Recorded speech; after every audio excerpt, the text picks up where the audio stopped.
Eu queria que você abrisse comigo a sua Bíblia no livro de 2 Samuel. Livro de 2 Samuel, no Antigo Testamento, no capítulo 23, e o versículos 8 até o versículo 12. 2 Samuel, capítulo 23. Normalmente eu falo relacionado a temas como esse, a reuniões de pastores ou líderes. Mas essa tarde, enquanto meditava na palavra do Senhor, o Espírito Santo fez os meus olhos repousarem sobre esse texto. E eu quero pensar com vocês sobre ele. 2 Samuel 23, 8, conforme está na tela, diz assim: São estes os nomes dos valentes de Davi: Josebe-Basebete, filho de Taquemone, o principal de 3. Foi este que, com a sua lança, matou a 800 de uma vez. Depois dele, Eleazar, filho de Dodô, filho de Aui. Entre os 3 valentes que estavam com Davi, quando desafiaram os filisteus ali reunidos para a peleja, enquanto os homens de Israel se retiravam, este se levantou e feriu os filisteus até lhe cansar a mão e ficar pegada à espada. Naquele dia, o Senhor operou um grande livramento, e o povo voltou para junto de Eleazar, somente para tomar o despojo. Depois dele, Samá, filho de Agé, o Ararita. Quando os filisteus se ajuntaram em Leí, onde havia um pedaço de terra cheio de lentilhas, o povo fugiu de diante dos filisteus. Mas Samá pôs-se no meio daquele terreno e o defendeu. Matou os filisteus e o Senhor operou um grande livramento. Amém. Peço-lhe por gentileza, como sempre faço, que você incline a sua cabecinha, fechando seus olhinhos, enquanto falo com Deus. Paizinho, tua palavra fora lida, e eu acredito plenamente que ela possui muita coisa para nos ensinar. E eu só posso, junto com essa igreja, apenas expor algumas coisas, falar. Mas eu sei que o teu meigo e poderoso Espírito Santo é quem nos ensina. Então me submeto plenamente ao seu cuidado e ao seu ensino, que o nosso coração absorva por completo o que o Senhor tem e o Senhor quer, e que saiamos daqui essa noite envolvidos com a proposta daquilo que o teu Espírito nos apresentar. É o meu pedido a ti pela fé, no nome de Jesus. Amém. Antes de adentrar a esse tema, pergunte para quem está pertinho de você, por bondade, diga assim: como você quer ser lembrado? Pergunte, por favor. Como você quer ser lembrado? É sobre isso que quero conversar com você essa noite. Queridos, há anos o nosso país, o Brasil, tem vivido em uma grande crise econômica. Crise essa que avolumou-se ano após ano na última década, levando a gente a atingir o pico de 13 a 14 milhões de pessoas desempregadas. E é bem verdade que essa luta tem sido amenizada por algumas portas de emprego, mas ainda assim o dilema maior de nosso país é o desemprego. E por conta da quantidade de pessoas desempregadas e a ausência de vagas, naturalmente as poucas que se apresentam exigem um tanto que mais qualificação. Exige, bem verdade, que as pessoas apresentem razões mais convincentes para que sejam contratadas para tal vaga. É como se o crivo tivesse aumentado, como se as entrevistas se tornassem mais apuradas, para que tais e tais pessoas possam alcançar o êxito de tal vaga de emprego. Para isso, cada vez mais o currículo se tornou o elemento principal para esses empregos. E naturalmente que o currículo, quanto melhor, mais simples, porém mais cheio de experiências, tem mais probabilidades de ser chamado para uma entrevista. Conforme for o currículo, é descartado apenas ali na seleção. Portanto, o currículo se tornou, e é, por sinal, super importante para um país em desenvolvimento, um currículo abastecido com experiências e práticas, que ao mesmo tempo se tornou difícil. Porque aquele que é jovem e que tem um currículo, embora bonito, com muitos cursos, mas com pouca experiência ou sem nenhuma, não recebe o privilégio de ser contratado pela justificativa de não ter experiência para tal, embora tenha um bom currículo. No extremo disso, aqueles que têm da minha idade para cima, embora tenham um bom currículo, enfrentam a dificuldade de serem contratados justamente pelo tempo de experiência e por ter na carteira um salário talvez que não se adeque ao tempo que vive. Então entra num paradoxo tão imenso e cada vez mais aumenta essas duas filas, tanto do novo quanto do meia-idade. Só que é fato que o currículo é uma apresentação daquilo que a pessoa é, daquilo que ela fez, melhor dizendo. Geralmente aquilo que ela é traduzido em ações. Então o seu currículo apresenta estas ações. E isso pode ser a porta de entrada ou também a porta fechada para muitas pessoas. Mas é interessante observar que currículos não apresentam talentos. Currículos apresentam habilidades. Currículos também não apresentam propósitos. Eles apresentam capacidades. São fatores diferentes. Até porque talento não é algo que se adquire em uma faculdade ou em qualquer outra escola.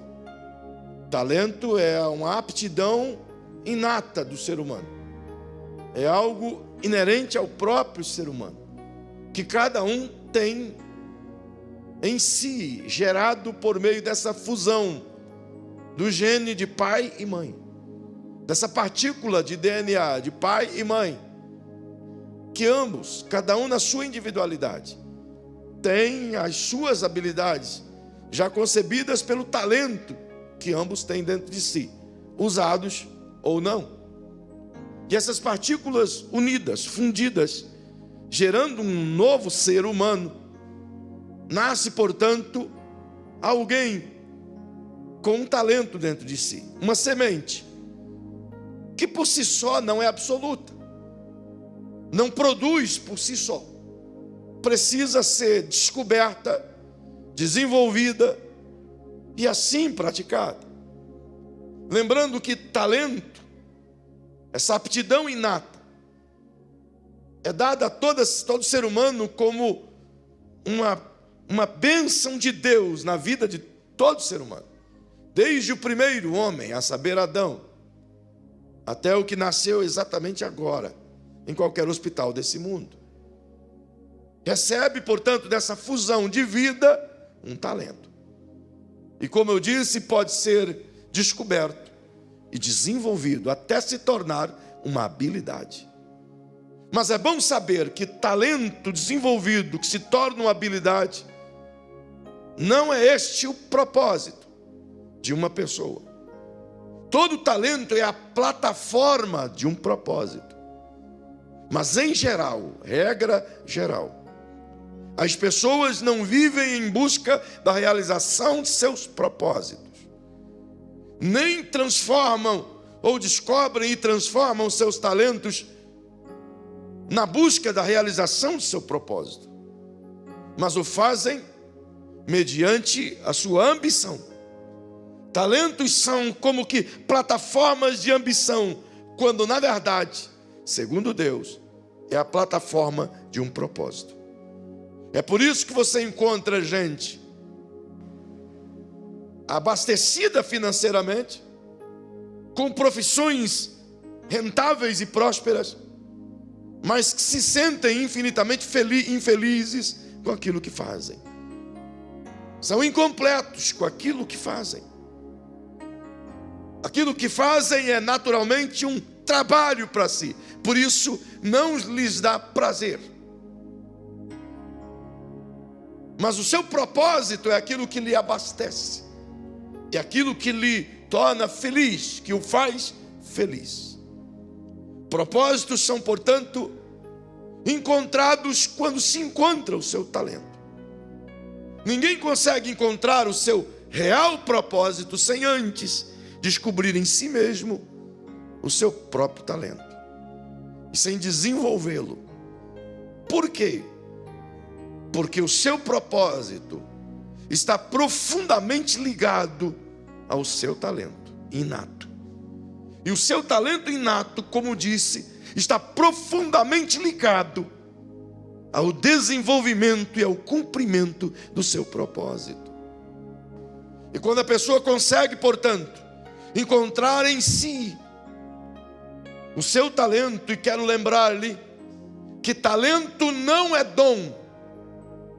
Dom é um presente externo para ti. É algo que Deus ou alguém lhe oferece.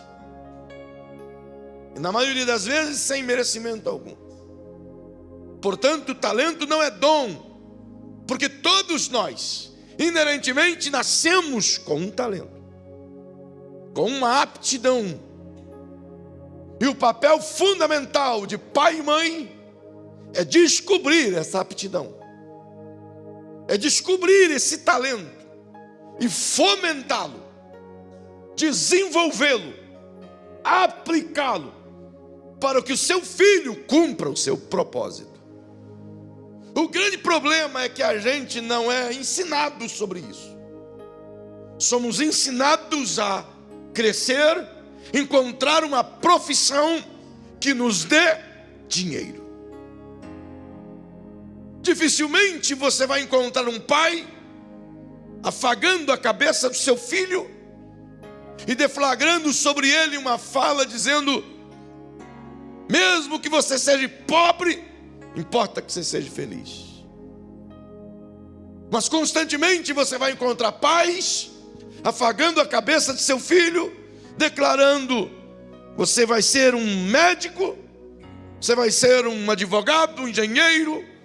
Não que isso seja ruim, mas a motivação que nos leva a fazer isso não é correta. Porque valorizamos a profissão e não o propósito. Linkamos o talento com o financeiro, com a ambição, não com o propósito. Se entendêssemos que isso é um propósito, então a nossa fala seria diferente. Talvez você já viu, eu nunca vi, um pai liberar uma palavra profética sobre a cabecinha do seu filho ou filha, dizendo: eis que te digo de mim mesmo, você será um excelente gari. Eis que ministro sobre a tua vida e acredito que você vai ser um ótimo cortador de cana, um excelente servente de pedreiro. Você já viu isso acontecer? E que mal tem ser gari? Que problema tem ser cortador de cana? Que problema tem qualquer outra profissão de baixa renda? O problema é que a gente vê exatamente isso: baixa renda. Porque nos foi incutido na mente que talento é dinheiro. Mas talento está linkado com propósito. É por isso que o mundo caminha fora do alinhamento de Deus, porque busca ambição, Deus busca propósitos. E vivemos infelizes, porque nos é imposto a ideia de que a gente tem que se realizar, e a realização só é válida se tiver cifrões ou monetariamente rentável. Do contrário, não é uma boa realização. Nas faculdades não nos preparam para o propósito, nos preparam para ganhar dinheiro. É por isso repito, que você vai encontrar inúmeros profissionais infelizes, porque não vivem pelo propósito, mas vivem pela ambição. Se você for à Finlândia, você vai se deparar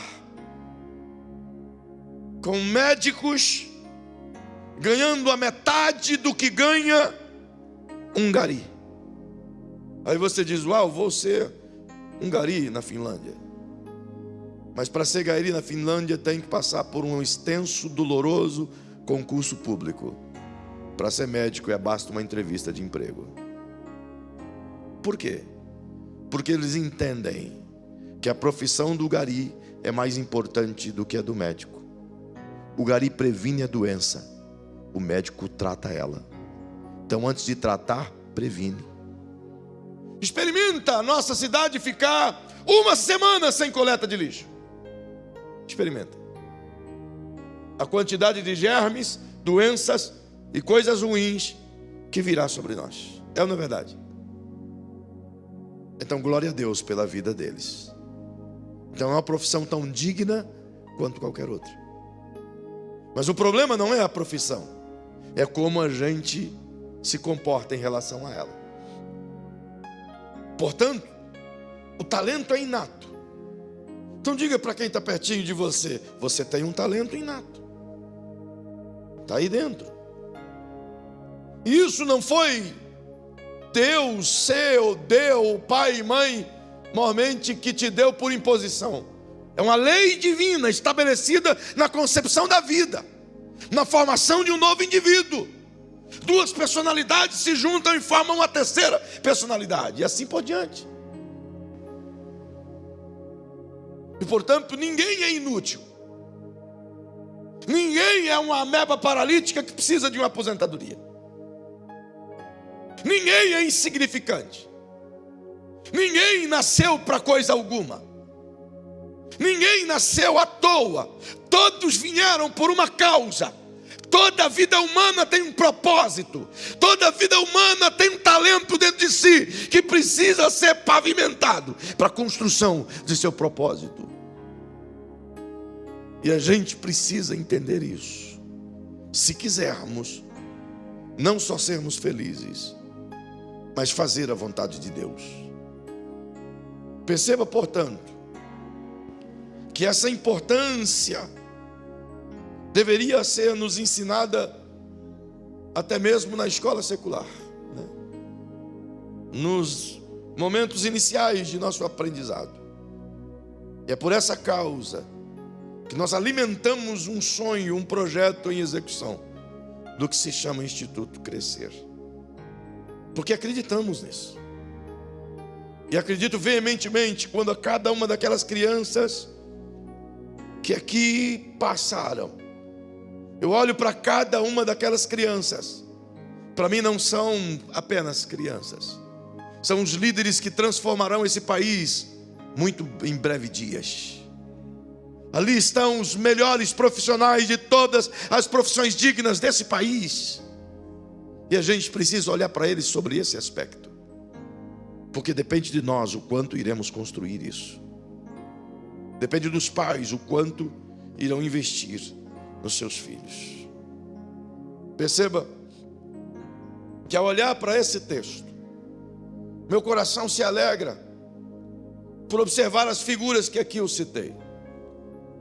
Observe que a primeira pessoa que está em questão, o Jabezão, ou Josebe-Basebete. Ao olhar para essa figura, a gente se encanta e se admira. A descrição é de um herói, de um homem valente, que dentre os 37 valentes de Davi, eles estão entre os 3, esse é o principal. Dos 37, que destacava-se dos 600, este é o primeiro de 3.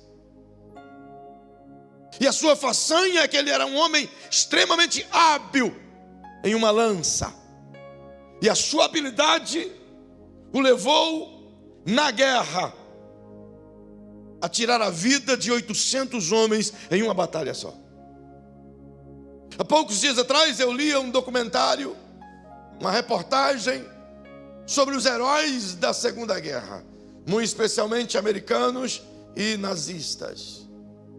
E os que mais se destacavam como franco-atiradores conseguiram, na sua façanha, tirar a vida de 76 a 78, se não me engano, soldados no meio da guerra. Escondidos, de longe, pegando a pessoa sem ver. É considerado como um herói. Agora imagina um cara como esse, que com uma lança em uma só batalha deu conta de exterminar 800. Então eu devo dizer que esse cara é extremamente hábil no que ele faz. Se destaca pela sua motivação e pela sua habilidade. Motivação que o levara a não desistir ou não parar em meio a tamanha batalha. E perceba que usar uma lança exigia um elemento de esforço físico enorme. E certamente em algum momento o cansaço lhe bate as pernas. Eu sei disso. Quando está fazendo um exercício diário, quando vai para a terceira volta, aqui nesse parque, completando 6 quilômetros, do meio para diante, o corpo já começa a me amaldiçoar. Começa a dizer para mim mesmo: você está louco, para. E então eu tenho que mandar mensagem para o meu corpo, dizendo: quem manda em tudo sou eu, vai. Então é uma batalha entre a minha alma e o meu corpo. O meu corpo diz: para, e a minha alma diz: continue. E a minha alma não cansa, mas o meu corpo cansa. Entretanto, a motivação de Jabezão o impulsiona a ir até o fim, enquanto a batalha não termina. E você olha para a figura de Eleazar, um cara extraordinário, por sinal. O que ele faz aqui é tão digno de ser coroado. Não é mencionado a quantidade de pessoas que ele venceu, mas a Bíblia diz que ele, tão valoroso, tão corajoso, tão forte, tão determinado, que apegou a sua espada e lutou o dia inteiro, a ponto de a sua espada grudar na sua mão, até que a batalha terminou. Imagina a macheza desse camarada. Uma determinação tamanha. Um grande herói. O que dizer de Samar? Outro grande herói. Quando todo mundo fugiu do campo de lentilhas lá em Leí, na mesma região onde o Sansão matou 1000 filisteus com uma queixada de jumento. Esse lugar é palco dessa batalha. E os israelitas fugiram. Todos tiveram medo. Mas aí se coloca diante desse campo Samar. E embora a Bíblia não diga qual é a arma que ele usou, mas ele defendeu o campo atacando. Então, no mínimo, ele tinha que ter um escudo e uma espada. Ele era um homem extremamente destemido, porque não temia a quantidade de gente atacando ele, mas se provou como um valente valoroso, um gigante. Lembro-me de uma façanha de Eleazar nessa situação, o herói anterior. Diz-nos Flávio Joséfo que ele não só lutou o dia inteiro com a espada na mão, mas quando estava vencendo os filisteus, ele correu atrás dos caras ainda que fugiram. Haja fôlego. Um herói. Homens extremamente poderosos, extraordinários. E o que eu vejo na vida desses caras A primeira coisa que me destaca, observando a vida deles, é que ninguém, essa é uma verdade para mim absoluta, ninguém descobre o seu propósito sem antes encontrar o seu talento. Então a gente passa o tempo todo na igreja tentando ensinar as pessoas a viverem por propósitos, mas elas nunca encontram, porque o propósito está linkado com o seu talento. O que quer isso dizer? Que aquilo que te alimenta, que aquilo que você nasceu para fazer, é a plataforma do seu propósito. E quando a gente tenta fazer o contrário, o propósito não é executado. Eu vou te mostrar isso em seguida. Ao olhar para a vida desses 3 valentes, embora todos os outros merecem destaque, eu percebo que ninguém chega à excelência, ao pódio ou ao máximo da sua capacidade. Ninguém chega na sala de trono sem antes passar pelas duras areias do deserto. Ninguém alcança o seu propósito efetivo como que um sucesso sem antes passar pelas lágrimas do seu talento. Deixa eu te mostrar o que acontece com esses homens. Olhando para eles aqui, é extraordinariamente lindo.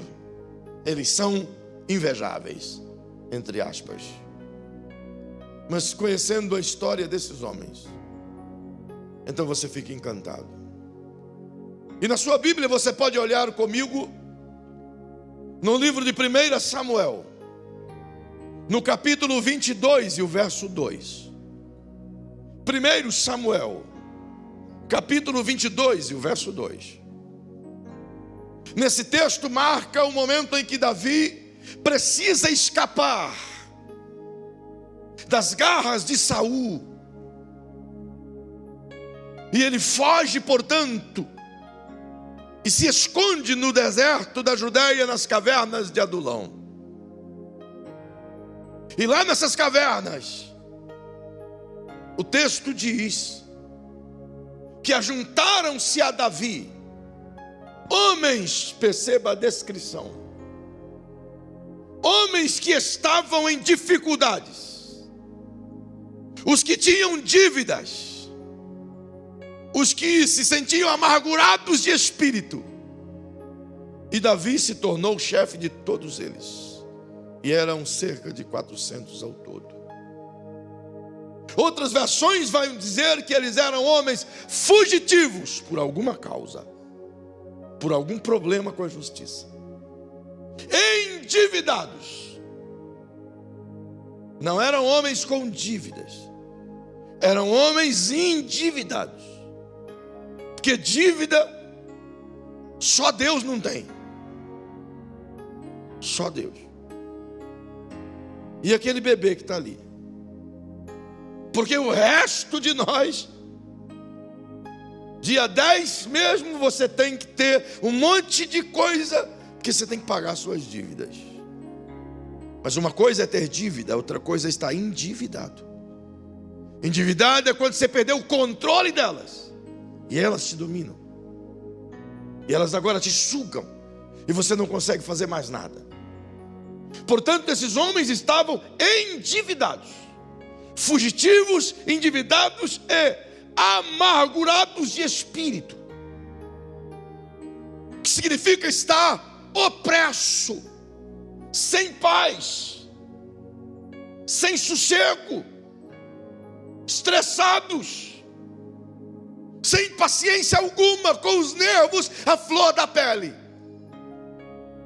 amargurados, cujo diálogo é impossível, cujo bom relacionamento não é possível construir.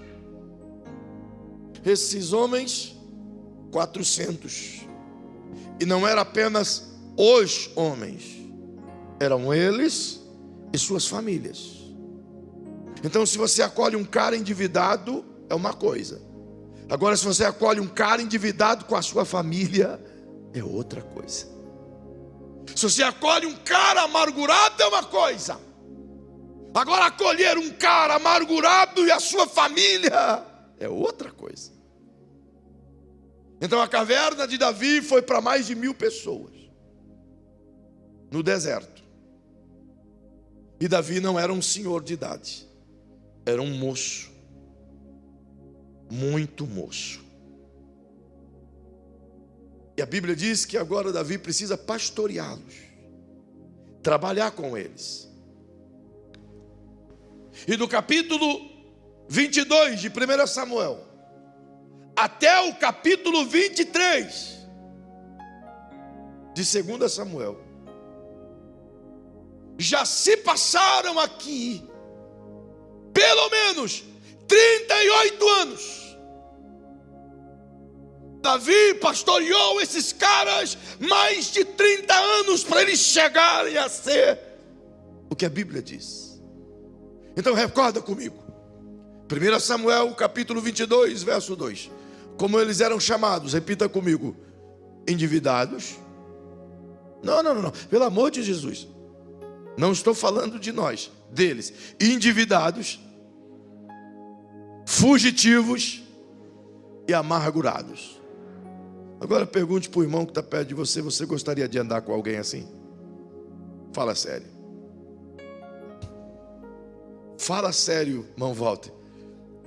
Você tem o dia inteiro um caboclo nesses 3 graus aí. Fugitivo, você não sabe o que o cara fez e ele esconde. Endividado, vai estar te pedindo as coisas toda hora. E amargurado de espírito, só traz coisa ruim. Tudo que ele vai falar é coisa ruim. Já pensou conviver com isso, Yuri? Talvez o Davi precisava de 50 psicólogos. Ou melhor, psiquiatras. Esses eram os caras. Agora, nesse tempo posterior, Davi já é rei, já está consolidado. Seu ministério cresceu, o seu reinado expandiu-se. Ele está prestes a entregar o cajado a Salomão. Então, a Bíblia começa dizendo no verso 8: estes são os nomes dos valentes de Davi. Como eles eram chamados? Como eles eram chamados? Endividados, fugitivos, amargurados. 30 e poucos anos depois, como é que eles são chamados? Como é que eles conseguiram isso? Porque Davi entendeu que precisava olhar para dentro deles e destacar o talento e maximizá-los até cada um dar o melhor de si para o seu propósito. Davi sabia disso. E ele dedicou a sua vida pastoreando esses caras que ninguém queria pastorear. Ninguém queria uma igreja como essa. Agora tu imagina, Vanilton, um cara com 23 anos de idade. A primeira igreja que o cara assume tem uma membresia cujas características é endividada, fugitiva e amargurada de espírito. 1000 membros assim. Chupa essa manga.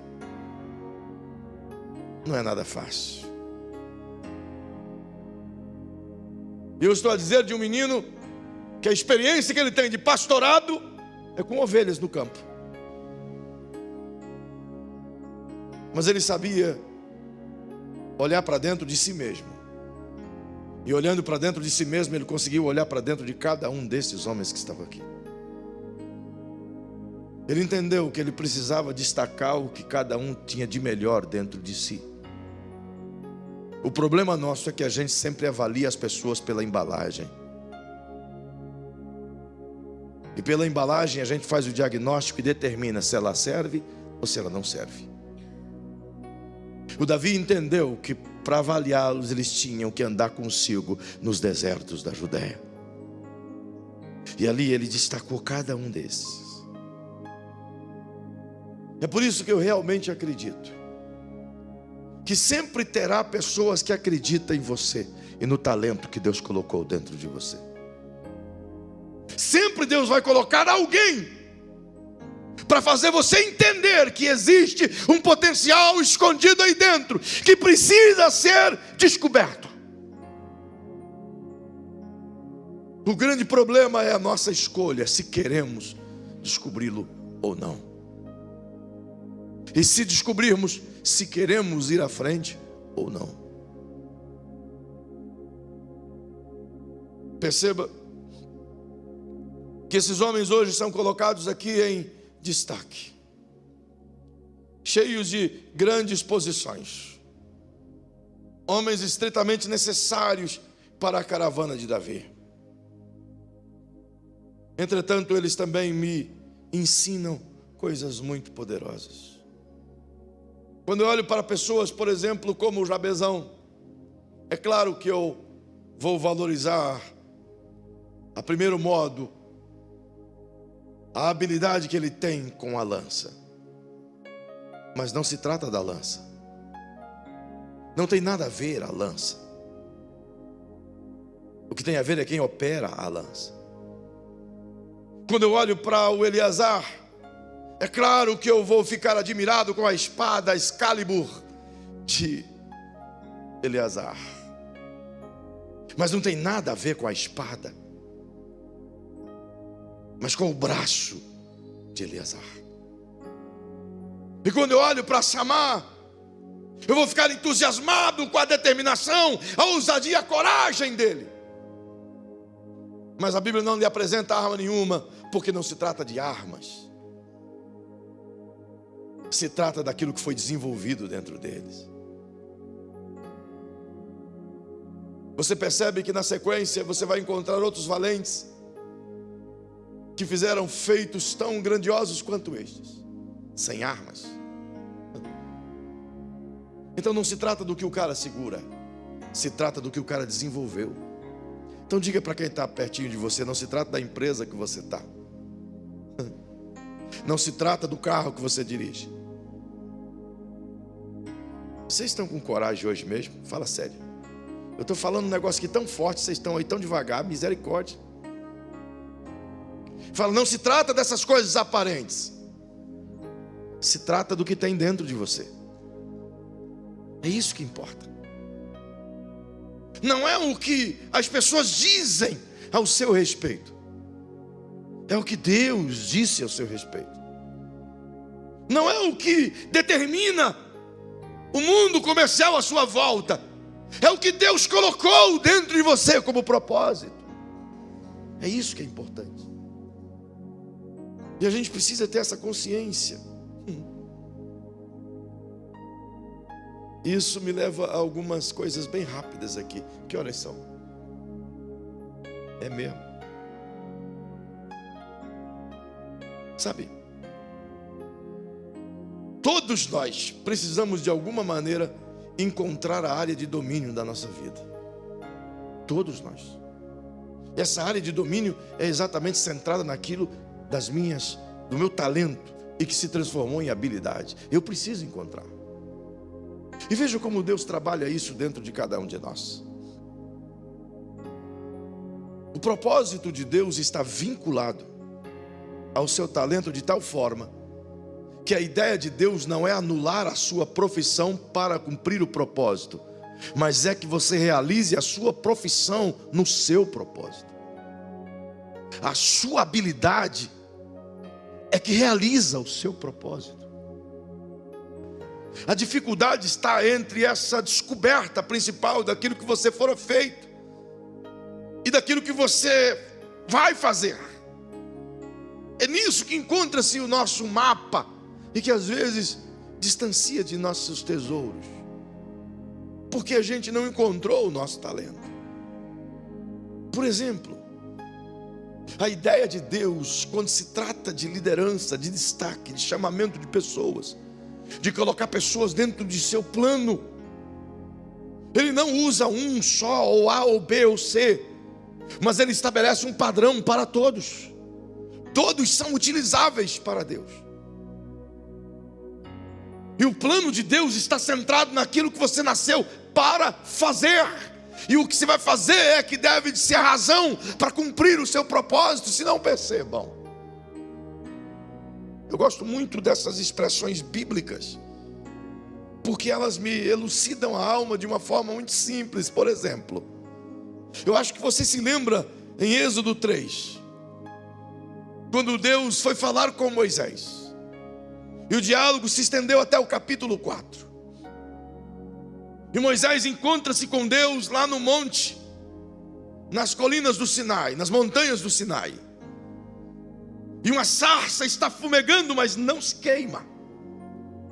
E ele achou estranha aquela visão e se aproxima para ver. E Deus brada e fala com ele ali. E Deus fala a Moisés, se apresenta e diz a ele o porquê que está se apresentando.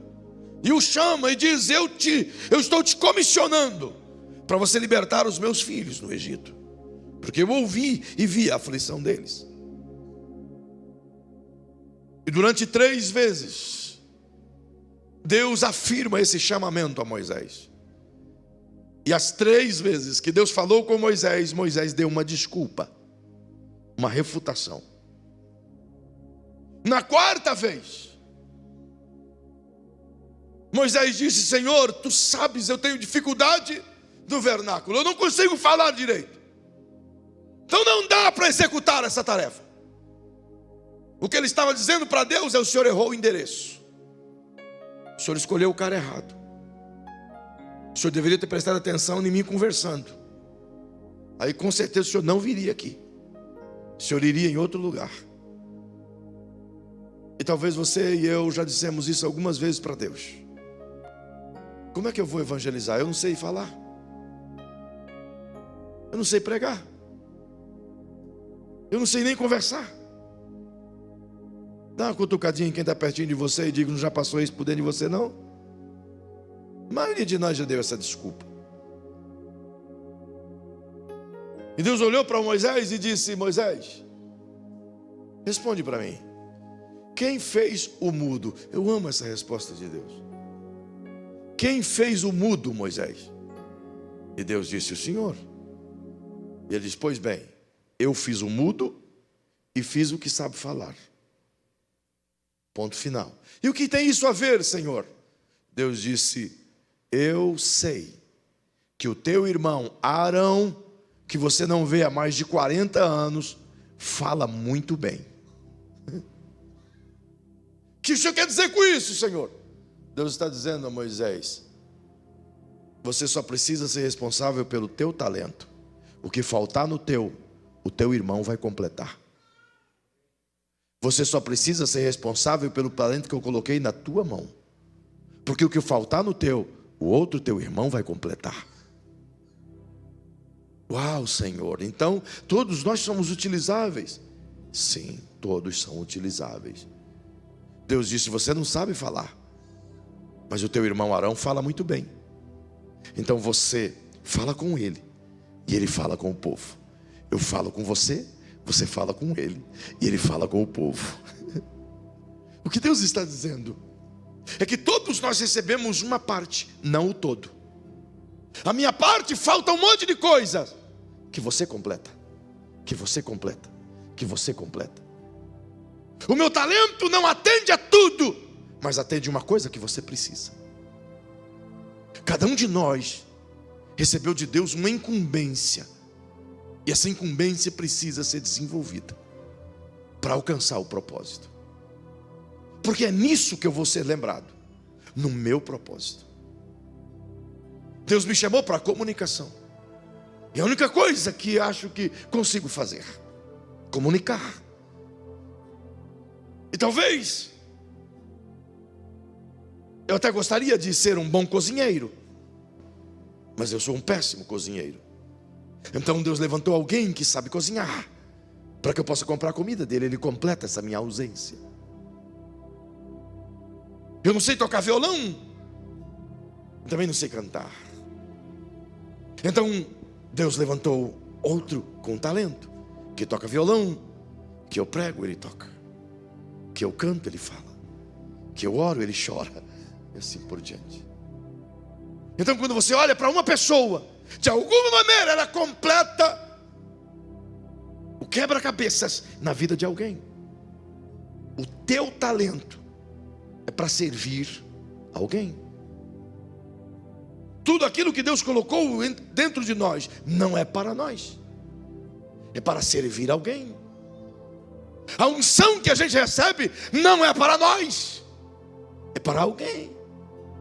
Você não impõe a cabeça sobre si mesmo e diz: seja cheio do Espírito Santo, feitosa. Mas você recebe a unção para os outros. Jesus diz: o médico não diz cura-te a ti mesmo, porque a unção é para o outro. O talento que você recebeu não é para você ficar bem com ele, consigo mesmo, é para que você faça o outro ficar bem. E quando você servindo o outro e alcançar o êxito do outro, o seu sucesso chega. O meu sucesso está relacionado ao sucesso de quem eu consegui fazer chegar. Não é o quanto eu alcancei, é o quanto eu consegui fazer alguém alcançar. O Davi sabia disso. E ele entendeu que esses homens aqui precisavam e tinham dentro deles o potencial para alcançar. E ele decidiu acreditar. E eu queria que você dissesse profeticamente para quem está pertinho de você: realmente existe alguém que acredita em você.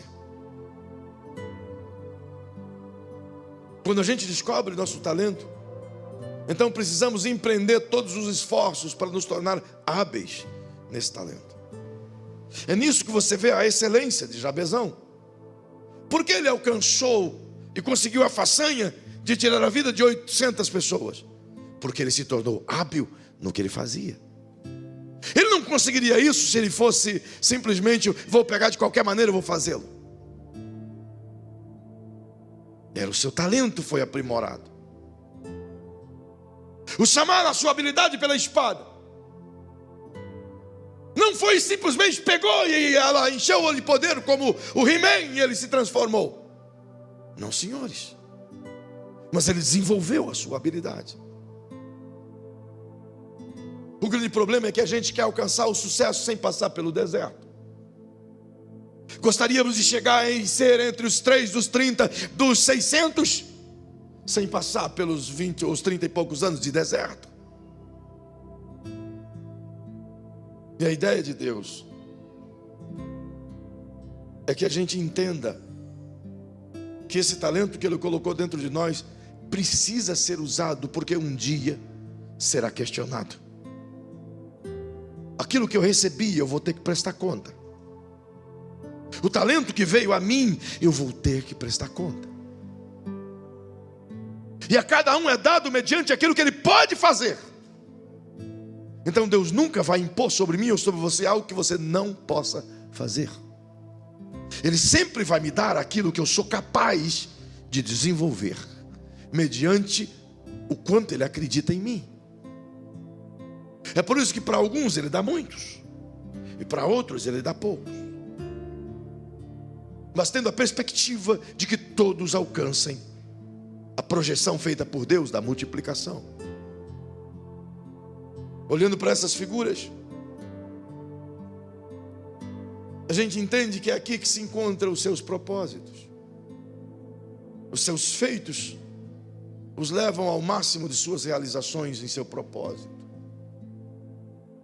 E diante disso, eu percebo que nós, todos nós, não precisamos da lança de Jabezão, nem da espada de Samar, nem das armas que foram usadas por Samar ou Eliezer. Deus só precisa de nós. Deus só precisa de você, do jeito que você é. E talvez nós nos encontramos nas mesmas circunstâncias que esses camaradas aqui se encontraram. Talvez nós mesmos reputamos como inqualificáveis para o exército de Deus. Talvez nós olhamos para nós mesmos e declaramos: não temos condições de fazer parte desse time. Mas então Deus declara que todos são aptos mediante o querer ser transformado. Todos no reino estão aptos a serem preparados. E como derradeira coisa, esta noite te digo: tudo que você precisa para fazer algo importante para Deus já foi colocado por completo aí dentro. Não tem que adicionar nada, nem tirar nada. Escute-me outra vez. Tudo que a gente precisa para realizar o nosso propósito não será dado. Já foi dado. Já está aí dentro. Cabe a mim e a você crer e encontrar isso. Como vou encontrar isso, Senhor? Naquilo que me aproxima das pessoas em prazer, em servi-las. Geralmente está vinculado àquilo que me deixa irado com a injustiça. Aquilo que me ira é geralmente aquilo que me chama para consertar. Então aquilo que te deixa enraivecido com aquela injustiça, você está sendo chamado para consertar. Teu propósito está vinculado a isso. Eu concluo te dizendo um texto que mais amo no Antigo Testamento, quando se trata de propósitos, e que por tantas vezes que já citei, vocês devem de lembrá-lo de cor e salteado. Isaías, cheio de Deus, ele apresenta no capítulo 46 do seu livro, nos versos 9 e 10. E na paráfrase que faço desse versículo, ele diz: Deus usa Isaías e Isaías fala para o povo que eu sou um Deus diferente de todos os outros deuses que eles conhecem. Eu sou o único Deus que pode ser chamado de Deus.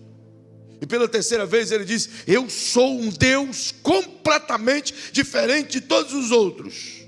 Por quê, Isaías? Diga a Israel: porque nenhum outro Deus faz como eu faço. Eu faço primeiro o fim, para depois começar. Eu concluo a obra, depois eu inicio. Eu colho a fruta, depois eu planto o pé. Como alguém começa uma casa pelo telhado? Como? Deus faz isso. Significa dizer que não há surpresas para Ele. Significa dizer que tudo o que Ele precisava pôr em mim e em você para alcançarmos o nosso propósito, já pôs. Já está aí dentro. Então, como Moisés, eu concluo dizendo: na quarta tentativa que Moisés falou com o Senhor, e Deus disse: se o teu irmão fala bem, ele vai te ajudar. E Moisés olhou para Deus e disse: Senhor, manda outro em meu lugar. Deus se irou naquele momento. Por quê? Porque o que Moisés estava dizendo para Deus é: Senhor, o Senhor está enganado comigo. Pode duvidar de si mesmo, Senhor. Não tem aqui dentro o que o Senhor está dizendo que tem. Então eu queria que você colocasse a mão no ombro de quem está pertinho de você, de uma forma gentil, e diga: todas as vezes que você nega, que você rejeita, que você desconhece o propósito de Deus para a sua vida, é como se você dissesse a Ele: eu não acredito no Senhor. O Senhor está enganado ao meu respeito. Não peque mais acerca disso. Não duvide mais dele. Não rejeite mais essas oportunidades. Porque Deus não está te obrigando a nada, Ele está te privilegiando a uma grande obra. Não despreze esse privilégio. Saia daqui hoje motivado a encontrar, se não encontrou ainda, o seu talento. E ainda que pense que seja tarde. Não, não é tarde. Nunca é tarde para realizar o que Deus planejou para você. Nunca é tarde. É preciso olharmos sobre o ponto de vista de Deus e crermos no que Ele está vendo para nós. E é nesse ponto que eu gostaria que você terminasse esse culto essa noite, tentando olhar para você sob a perspectiva do divino. E a partir de hoje não ter mais medo de ser usado por Deus. E a partir de hoje não ter mais medo de se entregar nas mãos de Deus e dizer: Senhor, está aqui as minhas mãos, usa-me do meu jeito. Algumas coisas em mim e você Ele vai mudar, mas é para melhor, porque Ele se recusa te deixar de uma forma em que você não alcance o resultado por Ele acreditado. Decida hoje mesmo. Decida hoje mesmo dizer: Senhor, eu vou dar uma chance para mim mesmo. Eu quero que o Senhor me faça me libertar de mim mesmo. Justamente porque os maiores impedimentos para a realização dos propósitos de Deus em nossa vida não é externo, está em nós mesmos. Você é o seu pior inimigo. Eu sou o meu pior inimigo. É hora de colocar esse inimigo por terra. É hora de dizer a ele que ele não vai mais dominar a ponto de afogar os propósitos de Deus na sua decepção. Hoje nós iremos nos levantar e dizer: Senhor, eu quero sim ser um instrumento teu, porque o Senhor quer. E não se engane. Todas as vezes que Deus olha para ti, Ele não precisa olhar para a espada de Eleazar, nem para o escudo de Samar, nem para a lança de Jabezão, porque Ele tem você. Ele quer contar com você. Eu queria que você ficasse em pé.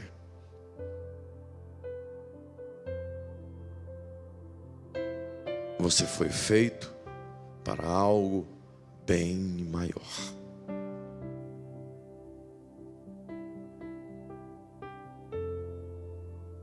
Sabe, uma das grandes tragédias da nossa vida é que a gente passa o tempo todo, em alguns momentos até refletidos, outros de maneira talvez até sem noção do que está fazendo. Poucos dias atrás eu ouvia um amigo da minha idade que se formou em medicina, e na sua alegria ele me disse assim: cara, eu trabalhei e estudei esses 7 anos só para chegar a esse momento e pegar o meu diploma. Ele usou essa expressão: e esfregar no rosto de meu pai. Eu digo: você estudou 7 anos na sua idade para isso? Não é para clinicar? Ele disse: não, eu tenho minha profissão. É só para mostrar para o meu pai que ele dizia que eu não seria nada, então eu quis ser médico só para mostrar para ele que eu sou capaz. Eu disse: sinto muito, você perdeu os 7 anos da sua vida, porque você não tem que provar nada para ninguém, senão para você mesmo. Esse diploma é um atestado do seu fracasso. Não se conquista nada para machucar os outros ou para vingar-se dos outros, mas se conquista tudo fazendo o bem como seu propósito maior. A sua felicidade está linkada com o teu propósito. O teu sucesso está linkado com o teu propósito. E termino com essa palavra: o dinheiro vai correr atrás de você quando você decidir viver os propósitos de Deus. Você não precisa correr atrás dele, pois a palavra de Deus diz que as bênçãos do Senhor correrão atrás de ti e te alcançarão, se tão somente decidires viver o que ele te orientou. Cabe a nós, é uma escolha. Hoje é a sua escolha. Eu quero lhe pedir que incline sua cabecinha, por favor. Olhe no seu espelho pessoal. Como você quer ser lembrado? Como alguém que foi um bom crente? Ou como alguém que serviu com excelência? Como você quer ser lembrado? Como um pai que foi suficientemente bom para colocar comida na mesa? Ou como um pai que foi suficientemente bom para colocar comida na mesa e te fazer crer que você nasceu para algo maior? Como você quer ser lembrado? Como alguém que se escondeu atrás dos seus dilemas pessoais, das suas crises, das suas dívidas, das suas amarguras, das suas mágoas? Ou como alguém que vai dar a volta por cima, que vai se soltar dessas amarras emocionais e vai decidir correr para a liberdade do propósito em Deus, da paz que inunda o coração daquele que nele espera? Cabe a nós escolhermos. E como você está, como eu, com os olhinhos fechados, eu lhe faculto esta oportunidade.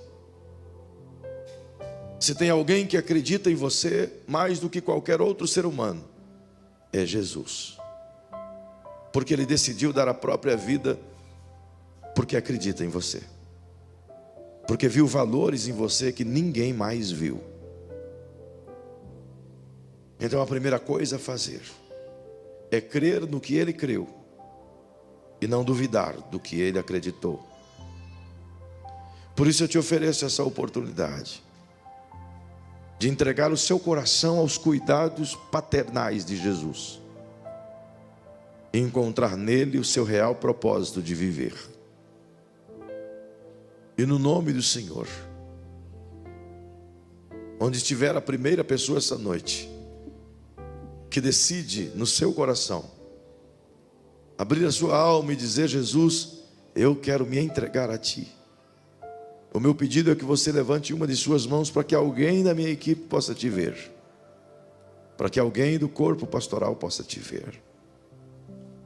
Se houver alguém aqui essa noite que decididamente, somente você decide a romper com esse passado que até aqui te amarrou a coisas ruins, e iniciar uma nova jornada de paz e perdão e graça, ali tem a primeira mãozinha levantada. Permaneça com ela levantada.